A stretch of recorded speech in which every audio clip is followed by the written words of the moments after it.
Hello and welcome back to the WholeHearted Living podcast. I'm Debs and I'm so glad you're here. If you've been following along with series 2, you'll know we're exploring the earth element and this journey back to wholeness. Last week in episode 5 we talked about radical honesty, that foundation of getting really real with yourself about what's actually happening in your life. And I hope you've been sitting with some of those questions of, what am I pretending not to know? Where am I performing instead of being? Because here's what happens when you start telling yourself the truth. You begin to see patterns. Patterns in how you respond to stress, to conflict, to overwhelm. Patterns that have been running your life without conscious awareness. And that's what we're diving into today. Today we're exploring stage 2 of the WholeHearted Technique, which is understanding your trauma responses. Now, I know the word trauma can feel heavy, and maybe you're thinking, but I haven't experienced any trauma, nothing bad has ever happened to me. I want to gently challenge that right from the start, because trauma isn't just the big catastrophic events, though these absolutely count. Trauma is anything that overwhelmed your nervous system's ability to cope. Anything that made you feel unsafe, unseen, unheard, or unloved. And if you're human, you've experienced this. So today we're going to talk about the 4 trauma responses: fight, flight, freeze, and fawn, and how they show up in your daily life. Not in dramatic ways, but in the small everyday patterns that keep you stuck in survival mode. We're going to explore overworking, people-pleasing, numbing, hypervigilance, and all the ways your nervous system is trying to keep you safe. And here's the most important thing I want you to hear today. Your trauma responses kept you alive. They're not defects. They're not weaknesses. They are intelligent adaptations. But now it's time to help your body know it's safe. So take a deep breath. Ground yourself. Feel the feet on the floor, your body in the chair. And let's begin.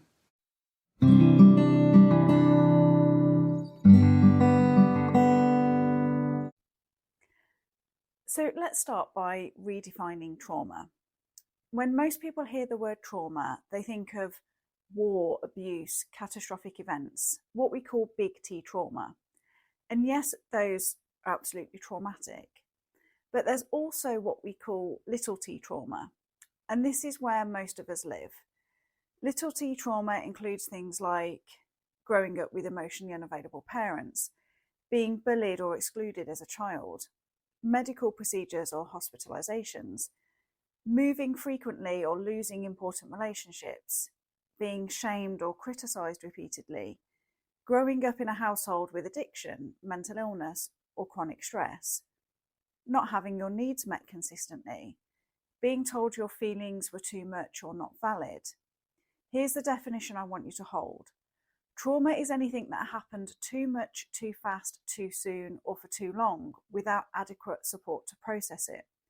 It's not about what happened to you, it's about what happened inside of you as a result. Did your nervous system feel safe? Did you have someone to help you make sense of what you were experiencing? Did you have the resources to cope? If the answer is no, your nervous system adapted. It created strategies to help you survive. And those strategies, those are your trauma responses: fight, flight, freeze, and fawn. These are the 4 primary ways your nervous system responds to threat. And here's what's crucial to understand. These responses are automatic. They're not choices. They're survival mechanisms hardwired into your brainstem. When your nervous system perceives danger, real or imagined, it bypasses your thinking brain entirely and activates one of these responses. And here's the thing, your nervous system doesn't know the difference between a lion chasing you and your boss sending a critical email. It doesn't know the difference between physical danger and emotional threat. So these responses get activated constantly. In meetings, in relationships, when you're trying to rest, when someone gives you feedback, when you're faced with conflict or uncertainty. And over time, one or two of these responses become your default pattern, your go-to survival strategy. So let's break them down. The flight response is about mobilization and aggression. It's your nervous system saying, I need to fight this threat off. In a literal survival situation, this looks like physical fighting, but in daily life, it shows up as anger and irritability, snapping at people, feeling constantly frustrated, control and dominance, needing to be in charge, micromanaging, argumentativeness, always needing to be right, defending yourself, of criticism of others as well, judging, blaming, finding fault, an intense work ethic, pushing through, conquering, dominating tasks, and difficulty relaxing, always needing to be productive. If you're a fighter, you might be the person who gets angry when things don't go your way. Feels like you have to do everything yourself because no one else does it right. Has a hard time being vulnerable or asking for help. Uses anger to protect yourself from feeling hurt or scared. The flight response is often praised in our culture, especially in men. We call it driven, ambitious, strong leadership. But underneath, it's exhaustion. It's a nervous system that never feels safe enough to rest. So the flight response is also mobilization. But instead of fighting, you run. In a literal survival situation, this is fleeing from danger. But in daily life, it shows up as constant busyness, always moving, always doing, can't sit still. Overworking and overscheduling, filling every moment so you don't have to feel. Avoidance, avoiding difficult conversations, emotions, or situations. Anxiety and panic, feeling like you need to escape. Difficulty being present, always thinking about the next thing. And restlessness, feeling trapped or confined easily. If you're in flight, you might be the person who can't say no because you're terrified of disappointing people. Stays busy to avoid facing what's really going on. Feels anxious when you have nothing to do. Runs from conflict or difficult emotions. And flight often looks like productivity. It looks like success. But underneath, it's running. It's a nervous system that believes if you stop moving, something bad will happen. The freeze response is immobilization. It's your nervous system saying, I can't fight, I can't run, so I'll shut down. In a literal survival situation, this is playing dead.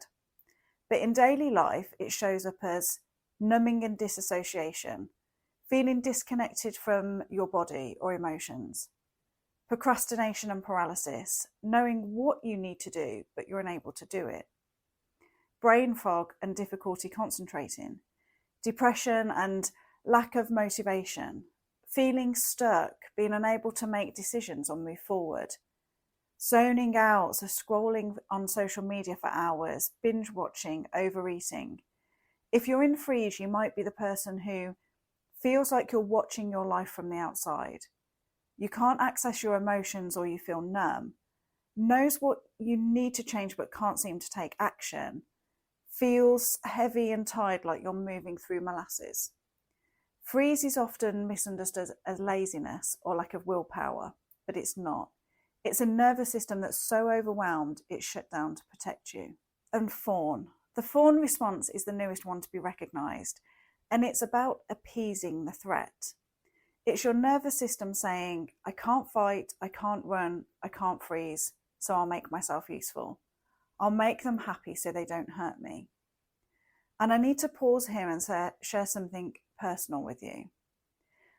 I was trained as a counsellor nearly 20 years ago. I spent years studying trauma, nervous system responses, therapeutic interventions. I worked with the NSPCC, Relate, in prisons and with veterans, and no one ever taught me about the fawn response. Fight, flight, freeze, yes, those were in every textbook, in every training. But fawn, it wasn't even on my radar. And then, years later, as I was approaching burnout, although I didn't know it at the time, I was desperately trying to figure out why I felt the way I did, why I was so exhausted, why I felt so resentful, why I couldn't say no, why I felt responsible for everyone else's happiness, why I'd lost touch with my own self of what I wanted and needed. I was researching, reading, trying to understand myself. And that's when I stumbled across the fawn response. And it truly shattered my world open. Suddenly I saw my entire life through a different lens. Every time I had said yes when I meant no, every time I'd abandoned my needs to take care of someone else, every time I'd made myself smaller so others could feel more comfortable, every time I'd performed and pleased and fixed and soothed, it wasn't love, it wasn't kindness, it wasn't selflessness, it was survival. And the grief that came with that realization was enormous. I grieved for the little girl who learnt that love was conditional on her usefulness. I grieved for the young woman who built an entire identity around being the capable one, the strong one, the one who has it all together. I grieved for all the years I spent abandoning myself, believing that's what it meant to be good. And underneath the grief, there was rage. Resentment at all the people who took and took and took because I couldn't stop giving. Anger at myself for not seeing it sooner. Fury at a culture that praised my self-abandonment and called it virtue. This wasn't just an intellectual understanding, this was an identity crisis. This was a complete dismantling of who I thought I was. And if you're listening to this and recognizing yourself in the fawn response, I want you to know what you're feeling right now, the grief, the anger, the resentment, it's all valid. It's all part of the process. You're not overreacting. You're not being dramatic. You're seeing the truth for the first time, and that truth is painful. But here's what I also want you to know. On the other side of that grief is freedom. Once you see the pattern, you can't unsee it. And that's awareness. As painful as it is, it's the beginning of choice. You can start to notice when you're fawning. You can start to pause before you say yes. You can start to ask yourself, what do I actually want here? It's not a quick process and it's not easy, but it is possible. So let me tell you how fawn shows up in daily life, because once you see it, you'll recognize it everywhere. So people pleasing, saying yes when you mean no, abandoning your own needs to meet others. Over responsibility, where you're taking care of everyone else, fixing their problems, managing their emotions. Difficulty setting boundaries, where you're feeling guilty when you prioritize yourself, believing that boundaries are selfish. Loss of identity, so not knowing what you want, need, or feel outside of what others need from you. Hyper awareness of others' emotions, so you're constantly scanning to see if people are upset, uncomfortable, or unhappy. Self-abandonment, so ignoring your own feelings, needs, and desires in the service of keeping the peace. If you're a fawner, you might be the person who feels responsible for everyone else's happiness, can't stand conflict and will do anything to avoid it, doesn't know who you are outside of what others need from you, feels resentful but can't say no, and often gets praised for being so helpful, so selfless, so caring, but inside you're drowning. Fawn is often praised in our culture, especially in women. We call it caring, nurturing, selfless, but underneath it's survival. It's a nervous system that learned love and safety are conditional on your usefulness, and you deserve better than that. You deserve to be loved for who you are, not for what you do. You deserve to take up space without apologising. You deserve to have your needs and express them. You deserve to say no without guilt. You deserve wholeness. And that's what we're working toward. Not perfection, not becoming someone who never helps or cares for others, but finding balance. Learning to give from fullness, not depletion. Learning to love others without abandoning yourself. That's the journey, and it starts with seeing the pattern. So if you're recognizing yourself in this, take a breath. Place your feet on the ground, place a hand on your heart, and say this with me. I see you. I see how hard you've worked to keep everyone else happy. I see how much you've sacrificed, and I'm here now. You don't have to do that anymore. You're safe, you're loved, you're enough, just as you are. And here's what happened next for me. And I'm sharing this because you might be experiencing this right now. When I recognized my fawn response, it activated my secondary trauma response, flight. Suddenly, I couldn't bear staying in the same place, the same work, the same relationships that had allowed or even encouraged this pattern. Everything in me wanted to run, to leave it all behind, to start somewhere new where no one knew me as the helper, the fixer, the one who always says yes. I wanted to quit my business, leave my marriage, move to a different country, burn it all down and start over. And maybe you're feeling that too right now. Maybe you're looking at your life and thinking, I need to get out. I need to leave. I can't stay here. And I want you to hear this. That urge is valid. That flight response is real. And sometimes leaving is exactly what you need to do. But here's what I learned. I needed to make that decision from love, not from fear, from alignment, not from reaction. So here's what I did. I gave myself full permission. I told myself if I need to leave everything, including my marriage, I will. No matter how hard, no matter what anyone else thinks, I will do what I need to do. That permission was crucial because it meant I wasn't trapped and I wasn't stuck. I had a choice. But I also made myself a promise. I wasn't going to make any big decisions from a place of reaction.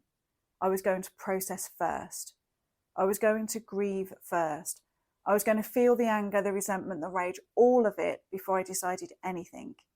And in the meantime, while I was processing, I was going to make the small daily changes, the seemingly insignificant but totally significant shifts, like reconnecting with my body. I started trail running, which we talked about in episode 4. I started getting out in nature more, feeling my feet on the earth, moving the stuck energy through my body. I started setting boundaries, albeit small. I started saying no to one thing, not immediately responding to every request, taking space when I needed it. I started finding compassion with myself, which we're going to dive deep into next week. So check back. Learning to speak to myself the way I would speak to someone I love. You know, these weren't dramatic changes. I wasn't blowing up my life. I was just choosing differently, day by day, moment by moment. And here's what happened. My life did change completely. My life and I are unrecognizable from that person who was living in constant survival mode, constantly fawning, constantly abandoning herself. But it didn't change because I ran. It didn't change because I left everything behind. It changed because I stayed and I did the work. And then I made aligned choices out of love, not trauma reactions out of fear. Some things did end. Some relationships fell away. My work transformed completely. But those changes came from clarity, not chaos. From wholeness, not wounding. And I want to say this clearly because it's important. If you're feeling that flight response right now, that urge to run, to leave, to start over, honour it. Sometimes a temporary change of environment can absolutely help. Sometimes you do need to physically remove yourself from a situation that's harming you. So getting away for a weekend, taking a sabbatical, creating distance from a toxic relationship, that can soothe your nervous system. That can give you space to breathe. But here's the truth I need you to hear. Without facing the patterns that got you there in the first place, without choosing differently, those patterns will follow you wherever you go. You can move to a new place, start a new job, enter a new relationship, and within months you'll find yourself right back in the same dynamic. Because the pattern isn't out there, it's in here, in your nervous system, in your body, in the survival strategies you learned long ago. You can't outrun trauma responses. You can only integrate them. So if you're feeling the urge to run right now, I invite you to pause, take a breath, and ask yourself, am I running towards something or away from something? Am I making this choice from fear or from love? What small daily change could I make right now while I give myself time to process. You don't have to make any big decisions today. You don't have to have it all figured out. You just have to stay present, stay in your body, and keep choosing one small moment at a time. That's how transformation happens. Not in the dramatic exit, but in the daily return to yourself. Now, here's what's important to understand. Most of us have one primary response with a secondary backup. For example, I'm primarily a fawn response with flight as my backup. When I feel threatened, my first instinct is to people please, to fix, to make everyone else comfortable. And when that doesn't work, I run, I get busy, I avoid. You might be fight flight, so pushing hard and staying busy. Or you might be freeze fawn, so shutting down and then trying to please your way out of it. And these patterns show up everywhere. At work, so the fight might be through overworking, controlling, perfectionism.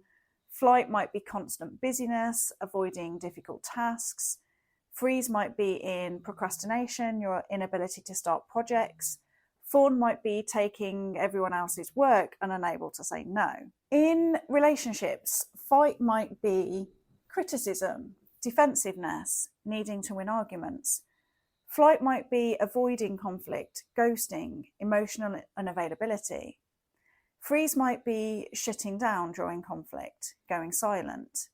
Fawn might be losing yourself and abandoning your needs and people pleasing. And with yourself, the fight can be that harsh inner critic, pushing yourself relentlessly. Flight can be staying busy to avoid feeling. Freeze is often numbing yourself with food, alcohol, social media, TV. Fawn is often ignoring your own needs, not knowing what you want. Can you see yourself in any of these? Take a moment right now, pause this episode if you need to, and ask yourself which trauma response is most familiar to you. And here's the compassionate truth I want you to hear. This response kept you alive. When you were young, when you were overwhelmed, when you didn't have the resources to cope, this response protected you. If you learned to fight, it's because fighting worked. It kept you safe. If you learned to flee, it's because staying busy kept you from feeling pain. If you learned to freeze, it's because shutting down was the only way to survive something unbearable. If you learned to fawn, it's because making others happy kept you from being abandoned or hurt. Your trauma response is not a flaw. It's evidence of your resilience. But here's what's also true. What once kept you safe is now keeping you stuck. So why do these patterns persist, even when the original threat is long gone? Because your nervous system is still perceiving that threat. Here's how it works. Your nervous system has 3 states, according to polyvagal theory.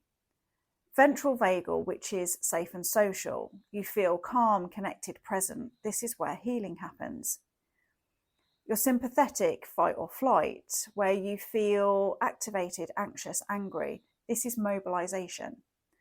And your dorsal vagal, which is freeze, shut down. You feel numb, disconnected, depressed. This is immobilization. When you experience trauma, big or small, your nervous system got stuck in sympathetic or dorsal states. And now, even though the threat is gone, your body is still bracing, still protecting, still surviving. Why? Because your nervous system learns through experience, not logic. You can tell yourself, I'm safe now, that was in the past, but your body doesn't believe you because it hasn't had the experience of safety. It's still waiting for the other shoe to drop, still scanning for danger, still ready to fight, flee, freeze, or fawn at any moment. This is what we call hypervigilance. Your nervous system constantly on alert. And this is exhausting. This is why you can't even relax when you have time off, when you feel anxious for no apparent reason, when you overreact to small things, or you feel tired all the time. You can't be present in the moment. Your nervous system is running a program from the past. And until you help your body complete those trauma responses and experience safety in your body, the pattern will continue. So how do we do this? How do we help our bodies know they're safe? This is where the earth element comes in.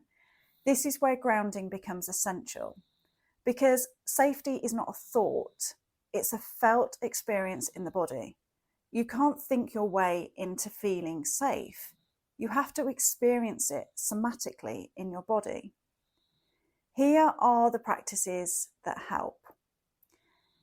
Firstly, grounding practices. Remember the grounding practices from episode 4. This is why they matter. When you stand barefoot on the earth, do a body scan and feel your weight, use the 5-4-3-2-1 sensory technique, hum or tone to stimulate your vagus nerve, use safe touch, you're sending signals to your nervous system. I'm here, I'm in my body, I'm safe. Do these practices daily, not just when you're overwhelmed, but as a regular practice. Secondly, complete the stress cycle. Trauma responses are incomplete survival responses. Your body mobilized to fight or flee, but you couldn't. So the energy got stuck. To complete the cycle, you need to move that energy through shaking, literally shake your body for 2 to 3 minutes, through dancing, moving freely to music, crying, letting yourself feel and release, breathing deep, full breaths that move through your body, through vocalization, humming, singing, screaming into a pillow. These aren't woo-woo practices. They're how mammals discharge stress. Watch a gazelle after it escapes a lion. It shakes. It completes the stress cycle. We need to do the same. And this is exactly what I did when I was in the thick of recognizing my fawn response and feeling that overwhelming urge to flee. I started trail running. Not to escape, but to reconnect, to feel my body again, to discharge the rage and the grief and the fear that were moving through me. Every time I ran, I was completing the stress cycle. I was moving the stuck energy. I was helping my nervous system know, you're safe, you're here, you're alive. And slowly over time, the urge to run from my life lessened, because I was running with my body, not from my feelings.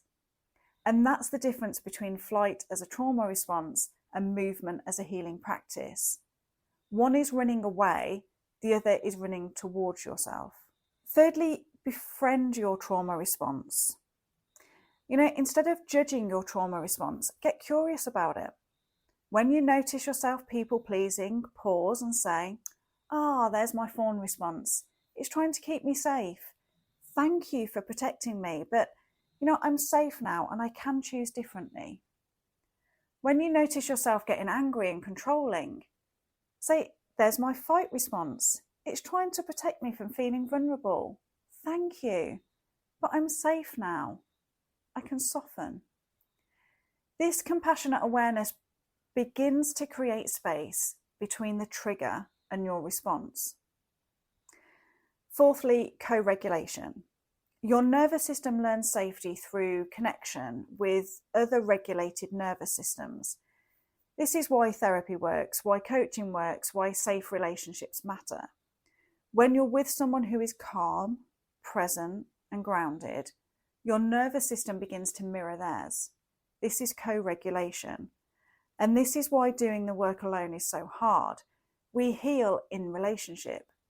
If you don't have this in your life right now, that's okay. Start with listening to calming voices like this podcast, spending time with animals, being in nature, joining supportive communities. Fifthly, somatic therapy or coaching. If your trauma responses are significantly impacting your life, please consider working with a somatic therapist or trauma-informed coach. Modalities like somatic experiencing, EMDR, or the work I do with the WholeHearted Technique can help you process and integrate trauma in a safe, supported way. You don't have to do this alone. I want you to understand this about your journey. Healing trauma isn't about getting rid of your responses. It's about expanding your capacity to choose.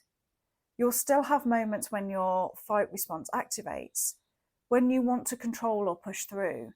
You'll still have moments when your flight response kicks in, when you want to run or stay busy.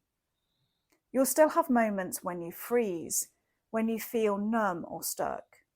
You'll still have moments when you fawn, when you want to please or fix. But the difference is this: you'll start to notice it happening. And in that noticing, you'll have a choice. You'll be able to pause and ask, is this response serving me right now? Or is this an old pattern trying to keep me safe from a threat that no longer exists? And from that place of awareness, you can choose differently. You can choose to set a boundary instead of people pleasing. Feel your feelings instead of staying busy. Ask for help instead of fighting alone. Stay present instead of numbing. This is what it means to move from survival to wholeness. It's not about perfection, it's about presence. It's about coming back to your body again and again, coming back to the present moment again and again, coming back to the truth of who you are beneath the survival patterns. And slowly, over time, your nervous system begins to trust that it's safe. The hypervigilance softens, the constant bracing releases, the exhaustion lifts, and you start to feel something you haven't felt in a long time. Aliveness, presence, peace. Not because everything in your life is perfect, but because you're finally home in your body. So here's what I want you to do this week. Practice 1. Name your response and pay attention to your patterns. When you feel triggered, stressed, or overwhelmed, pause and ask, which trauma response is activating right now? Fight, flight, freeze, fawn, just name it. No judgment, just awareness. You might even keep a journal and track what triggered the response, which response activated, how did it feel in your body, and what did you do? This awareness is the first step towards choice. Practice 2. Complete the stress cycle. Choose one practice to discharge stress from your body. Shake for 2 to 3 minutes when you wake up or before bed. Dance freely to music that you love. Breathe deeply. So inhale for 4, hold for 4, and exhale for 6. Move your body, walk, stretch, yoga, anything that feels good.